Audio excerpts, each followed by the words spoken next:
Olá, caros cursistas do curso de Ambiente Virtual de Aprendizagem da Universidade Estadual de Londrina. Agora, meus colegas de trabalho. Estamos mais próximos agora, depois do módulo 1. Neste início de módulo 2, nós vamos trabalhar agora com a psicologia da aprendizagem, que tem uma carga horária de 10 horas. Nesse início de módulo, vamos trabalhar com a aprendizagem, falar um pouquinho sobre a aprendizagem, como é o processo de informação no cérebro humano, ok? Evidentemente que é necessário que nós saibamos alguns termos técnicos, por exemplo, como que a aprendizagem funciona no cérebro? O sistema límbico, por exemplo, a região que regula as emoções e de forma secundária participa da aprendizagem e na nossa memória.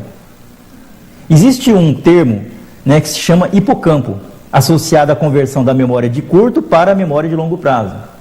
Algumas doenças de Alzheimer, por exemplo, estão relacionadas também ao hipocampo. Os especialistas que quiserem se aprofundar no assunto, que tiverem maior curiosidade, por favor, relacione-se com o termo hipocampo. O outro termo muito utilizado na aprendizagem em relação ao cérebro humano é o tálamo, responsável por 4 sentidos: o tato, o paladar, a visão e a audição. O olfato, nesse caso, que vocês devem estar pensando, é enviado diretamente ao córtex cerebral, ok?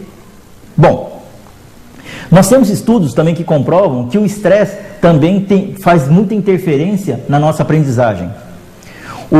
Este pequeno esquema, adaptado de Eric Jensen, em 2004, diz o seguinte, que quanto menor for o nível de apatia, maior a aprendizagem. Portanto, quanto maior a ansiedade e maior a depressão, também existe um baixo rendimento.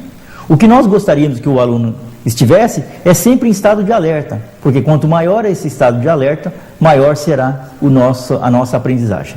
Ok?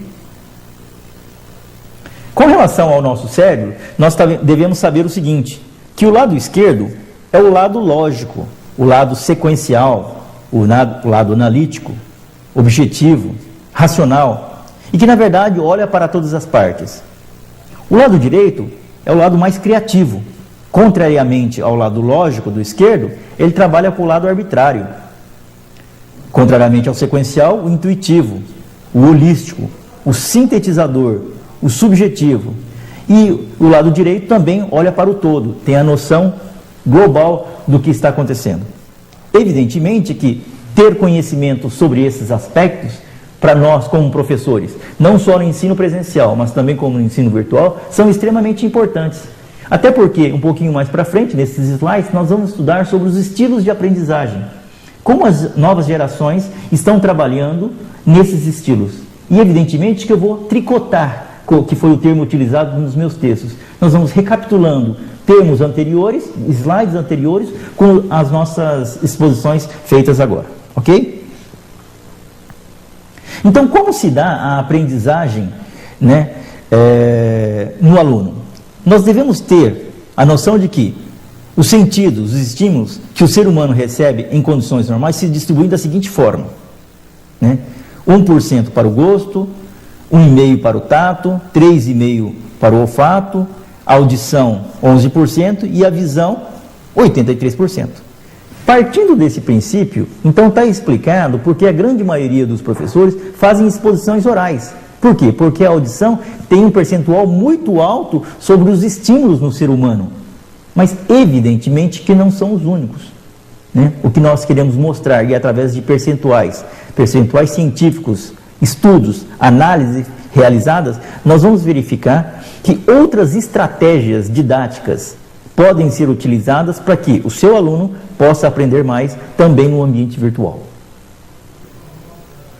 Com relação à capacitação de retenção de um ser humano, em função da forma como é apresentado o conteúdo, ele se comporta da seguinte forma. Primeiro, se for somente oral, a capacidade de retenção é 70%. Após 3 dias, ele terá retido apenas 10% de tudo aquilo que foi dito. Se for apenas visual, 72% a capacidade de retenção. Após 3 dias, ele vai conseguir reter apenas 25%. Portanto, se você fizer uma exposição oral e visual, a capacidade de retenção sobe após 3 dias para 65%. É exatamente isso que nós queremos, né? A publicação desses vídeos, os nossos contatos presenciais fazem com que cada vez mais nós consigamos aumentar esse percentual. Portanto, da capacidade de 85 e não apenas em 3 dias para 65, nós teremos percentuais muito mais altos, como nós vamos ver nesse próximo slide. A capacidade de retenção de dados por um ser humano, em função da forma como é apresentado o conteúdo, se comporta da seguinte forma. Se de repente um professor fizer apenas a leitura de um determinado texto, ele vai conseguir reter apenas 10%. Se ele fizer uma narrativa, apenas 20%. Se você pegar um vídeo sem som, apenas o vídeo, o aluno vai conseguir reter apenas 30%. Se você pegar um vídeo, colocar um som com animação, esse percentual sobe para 50%. E se nós fizermos debate, pasmem, a capacidade de retenção sobe para 70%. E se eu fizer debate e fizer uma prática, nós conseguiríamos chegar ao percentual de 90%. Bom, agora vocês não têm mais desculpa, né? O que nós precisamos fazer é analisar como é que nós estamos dando aula para os nossos alunos, seja no presencial e agora muito mais no virtual.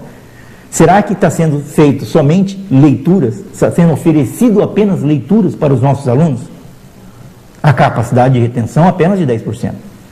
Com esses dados, a gente agora fica mais criterioso, né? Nós vamos nos tornar mais seletivos nas escolhas das nossas ações pedagógicas, das nossas estratégias didáticas, principalmente no mundo virtual, que é o nosso ambiente que nós estamos trabalhando. Portanto, se você ver algum professor fazendo apenas narrativa, você já tem ciência de que a absorção, a sua absorção ou do seu aluno será apenas de 20%. Se ele fizer, então, debate e alguma coisa prática, isto é, colocar a mão na massa, como é a proposta do nosso curso, a partir do módulo da unidade 3, você vai verificar que você tem a probabilidade de fazer uma absorção de 90% desse conhecimento. Ok? Vamos em frente. Lembram desse slide? Esse slide foi colocado lá na unidade 1, né? Então, se eu ouço, eu esqueço. Se eu ouço e vejo, eu me lembro. O que eu ouço, vejo e discuto, eu compreendo. E principalmente com as metodologias ativas, que têm grande probabilidade de fazer tudo isso, o que eu ouço, vejo, discuto e faço, eu adquiro conhecimento e também habilidade.